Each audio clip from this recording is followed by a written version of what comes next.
Assalamualaikum warahmatullahi wabarakatuh. Perkenalkan, saya Nurul Ramadhani.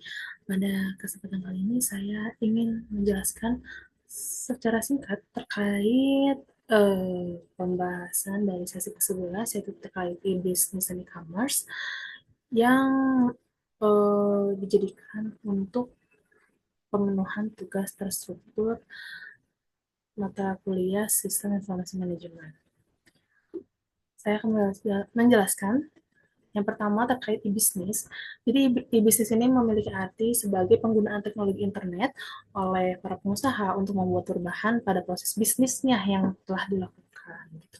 Yang biasanya mungkin dia menggunakan sistem konvensional atau tatap muka secara langsung dengan konsumen, sekarang akan mulai dirubah ke dalam teknologi yang lebih canggih, yaitu menggunakan internet seperti itu.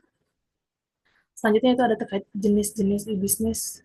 Yang pertama itu ada B2B, dia itu jenis yang melibatkan antara dua perusahaan atau lebih, dan juga dia tidak terbatas ya. Yang kedua ada business to customer atau B2C, biasanya ini dilakukan oleh perusahaan langsung menjual kepada customernya atau oleh calon konsumennya. Selanjutnya itu ada customer to customer atau C2C. Biasanya ini melibatkan pelanggan yang sudah membeli suatu produk di perusahaan, dia akan menjual kembali produk tersebut ke pelanggan yang lainnya. Selanjutnya ada customer to business atau C2B.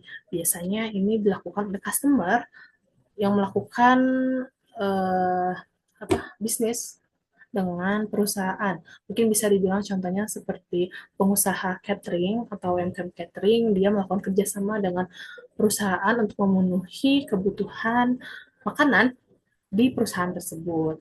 Lalu juga ada intra bisnis, itu dia bentuk hubungan bisnis antar karyawan. Jadi di dalam satu perusahaan melakukan bisnis, melakukan interaksi eh, antar karyawan, tapi dalam bisnis seperti itu. Selanjutnya unsur-unsur e-bisnis itu dia ada pelaku bisnis, itu sudah pasti sangat penting ya. Dan selanjutnya ada media elektronik, dan kan namanya juga e-bisnis, yaitu elektronik bisnis, jadi bisnisnya itu dilakukan secara teknologi, secara digitalisasi, seperti itu. Selanjutnya pastinya kegiatan bisnis dan juga tujuan bisnis sendiri. Jadi bisnis itu pasti memiliki, seseorang yang melakukan bisnis pasti memiliki tujuan kenapa dia menjalankan bisnis tersebut. Selanjutnya itu ada strategi bisnis, itu salah satunya ada CRM atau Customer Relationship Management. Itu jadi strategi bisnis bagaimana perusahaan itu melakukan pendekatan kepada konsumen, meningkatkan keuntungan dan juga meningkatkan kepuasan para konsumen terhadap produk yang dijual. Lalu juga ada faktor keberhasilan dari bisnis itu seperti bisnis dan strategi organisasi, di mana nilai strategis itu tergantung pada sejauh mana sih proses tersebut ini dapat membantu organisasi untuk mengimplementasikan dan mencapai strategi secara keseluruhan. Lalu juga selanjutnya ada penjualan dan pemasaran, yaitu perusahaan dapat menciptakan seperti katalog elektronik, mempromosikan produknya itu secara digital, seperti menggunakan media sosial, membuat iklan, dan beberapa teknik yang lainnya. Selanjutnya ada kelebihan dari bisnis itu, dia pastinya dapat memperluas jangkauan pasar itu lebih luas seperti itu. Jadi mereka para pengusaha itu bisa menjangkau konsumen-konsumen yang memiliki jarak yang jauh dari tempat mereka menjual produk. Selain itu juga kekurangan itu pasti ada, yaitu salah satu itu risiko penipuan. Jadi itu jadi kekurangan juga di e-bisnis ini, karena kan bisa saja mereka sudah menjual barangnya, mereka sudah mengirim barangnya, tetapi ternyata mereka tertipu. Bahwasanya konsumen itu tidak mengirimkan timbal baliknya atau tidak membayarkan barang yang sudah dikirimkan sebelumnya kepada konsumen. Selanjutnya terkait e-commerce, e-commerce ini memiliki arti sebagai saluran online yang dapat dijangkau oleh seseorang untuk uh, mendapatkan suatu produk gitu. Saluran itu umumnya digunakan oleh seorang pebisnis untuk menjalankan aktivitas bisnisnya. Jenis e-commerce yang pertama itu business to business atau B2B, yaitu perusahaan menjual produk atau jasa tuh kepada perusahaan lainnya. Pengertian mungkin sama seperti jenis bisnis yang tadi, jenis bisnis tadi.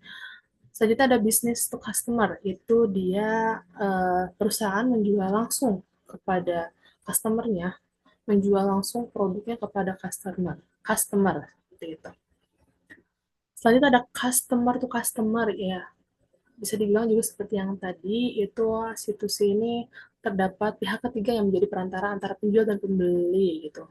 Pihak ketiga ini tuh biasanya menyediakan platform untuk melakukan kegiatan jual beli online. Mungkin pengertiannya mirip-mirip seperti tadi. Jadi ketika pihak ketiga ini membeli barang di suatu perusahaan lalu menjual kembali kepada pelanggan yang lain seperti itu. Lalu ada customer to business atau C2B. Ini konsepnya itu transaksi berlangsung dari pihak konsumen kepada perusahaan. Konsumen ini berperan sebagai pihak yang menyediakan layanan produk untuk perusahaan. Seperti itu. Lanjut ada online to offline. Dia tuh jenis e-commerce-nya biasanya menggunakan dua saluran pada layanan perdagangannya, itu seperti online dan juga offline. Jadi dia ada dua gitu, dia bisa berupa fisik, dia ada fisiknya, tokonya ada, tapi dia juga jual di online juga gitu, di platform-platform yang menjadi media untuk menjual produknya. Selanjutnya ada customer administration. Dia itu perbedaan dengan C2B itu dia terletak pada tujuan dari sasaran penjualannya. Kalau C2B itu kan konsumen menawarkan jasa kepada perusahaan. Nah, kalau misalnya customer to administration itu dia ditawarkan kepada pihak pemerintah gitu. Selanjutnya ada business to public administration. Ini tuh pihak produsen atau perusahaan itu menawarkan atau memasarkan produknya kepada pihak pemerintah. Kalau yang tadi itu kan customer yang melakukan penjualan kepada pemerintah. Nah, kalau business to public administration itu dia perusahaan yang melakukan penjualan kepada pihak pemerintah seperti itu. Nah, manfaatnya apa? Manfaat website untuk e-commerce itu bisa membangun kredibilitas dan juga meningkatkan pelayanan kepada pembeli. Jadi pembeli bisa menggapai toko atau menggapai pengusaha yang memang jaraknya jauh gitu, toko fisiknya jauh nih, tapi mereka bisa capai dari apa namanya, dari online seperti itu. Selanjutnya itu ada kelebihan dari e-commerce sendiri, yaitu pastinya jangkauan pasarnya lebih luas. Jadi kita bisa mencapai, baik perusahaan bisa mencapai customer-nya yang berjarak jauh maupun customer-nya itu dia juga berjarak jauh dengan toko yang ingin dia beli produknya seperti itu. Juga tidak ada batas waktunya karena e-commerce atau website atau seperti media sosial, platform-platform seperti itu tuh dia tidak ada batas waktu tutupnya seperti itu.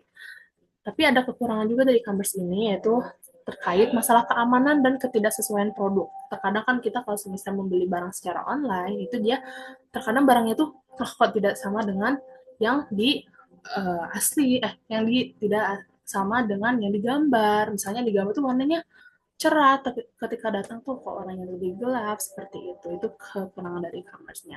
Nah, tantangan bagi bisnis e-commerce ini yaitu yang pertama penipuan, lalu juga bisa potensi terjadinya gangguan internet dan juga potensi terjadinya akses tanpa otorisasi ke akun pengguna e-commerce.